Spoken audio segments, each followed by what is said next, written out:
Magandang araw mga idol. Floyd Mayweather Jr. ay desidido talagang kunin ang ating pambato na si Cuadro-Las Jandel Casimero dito sa kanyang promotion.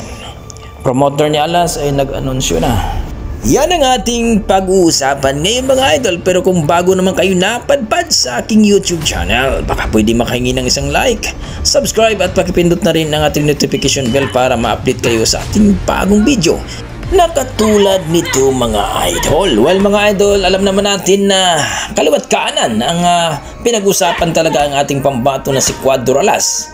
Angas ng Pilipinas, former 3 Division World Champion mga idol. At wika ng ating mga boxing fans na excited na daw sila na makita uli sa luna ang ating pambato na si Cuadro-Las Casimero. Unahin nga dito natin mga idol, itong si Floyd Mayweather Jr. na atat na o gusto na talaga o desidido na nakunin itong si Cuadro-Las Casimero na mapunta sa kanyang promotion, na kung saan mga idol inakitaan daw talaga niya ng malaking potential sa kanyang promotion. Well mga idol, former 3 Division World Champion yan at talagang malupit ang kanyang mga tinalo. Wika nga ni Mayweather mga idol, yan ang totoong monster ko no.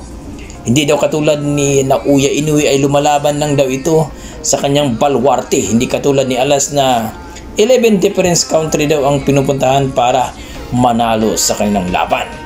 Kung sakali daw na hindi magkasundo itong promoter ni Alas at itong si Alas sa kanilang pangalawang contract, well mga idol, kukunin daw talaga itong si Casimero.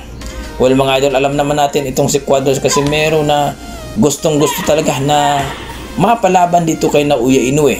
Dahil nag-promise nga itong promoter ni Casimero na mapalaban talaga itong si Casimero dito kay Naoya Inoue, ang monster ng Japan. Ito po yung last laban ni Casimero mga idol sa unang kontrata dito sa mga Hapon. Well mga idol, kung hindi po maikasa ang laban ni Casimero dito kay Naoya Inoue dito sa taong ito, kapag manalo itong si Casimero sa kanyang eliminator bout, ayon kay Floyd Mayweather mga idol, ay siya daw talaga ang gagawa ng paraan sapagat itong si Alas daw ay malupit daw talaga ito pagdating sa marketing strategy. Kagaya daw sa kanya mga idol na talagang malupit pag bumana at mag-trash talk para lang daw maibinta ang kanilang laban. Ganun din daw si Cuadro-Las Casimero. Kaya mga idol, asahan natin na kapag hindi po matuloy ang kanilang pangalawang kontrata dito sa TVP, ay maaari na si Floyd Mayweather Jr. ang makakuha nito. Sa kabilang banda mga idol, promoter ni Alas ay nag-anunsyo na nga na 70% na makakalaban itong si Casimero sa eliminator bout mga idol. Hindi pa naman pinangalanan kung sino ang kanyang makakalaban, pero nasa 70% na daw ang negosasyon na magkakaroon ng eliminator bout mga idol itong si Casimero. Kung titingnan po natin mga idol sa ranking, rank number 3 po itong si TG Duhine na allegedly na makakalaban sana ni Alas pero napurnada sapagkat hinarangan daw ni Sean Gibbons.